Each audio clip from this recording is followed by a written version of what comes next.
কুড়িগ্রামের রাজারহাটে 10 দিন ব্যাপী বইমেলার আয়োজন করা হয়েছে। প্রতি বছর ফেব্রুয়ারিতে আয়োজন করা হলেও নানান জটিলতায় এবার হচ্ছে এপ্রিলে।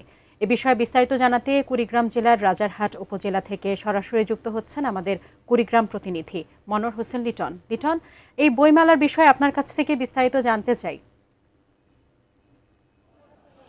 সাজিয়া, আসলে কুড়িগ্রামের এই রাজারহাট উপজেলায় প্রতি বছর ফেব্রুয়ারিতে এটি বইমেলার আয়োজন করা হয়, তবে এবারে আজকে তারুণ্যের যে বইমেলাটা সেবারে এটা এপ্রিলে হচ্ছে।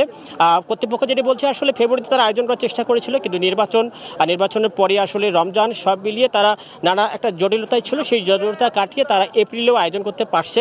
আমি দেখতে পাচ্ছি আজকের এই বইমেলাটি কিছুক্ষণ পরে উদ্বোধন শুরু হবে। এখানে এই বইমেলাটি উদ্বোধন করবেন কুড়িগ্রাম আসলে আহ্বায়ক সদস্য সচিব জেলা বিএনপির সোহেল হোসনা ইন কাইকোবাদ।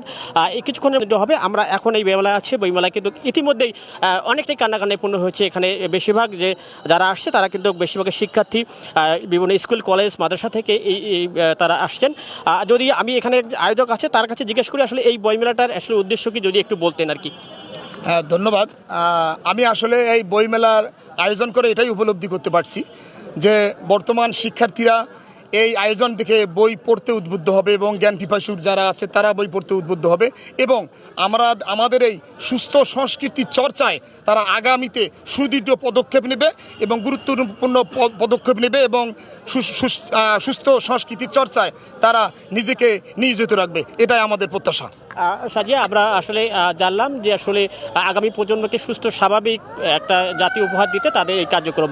সাজিয়া, কুড়িগ্রামে আমার বইমেলার সর্বশেষ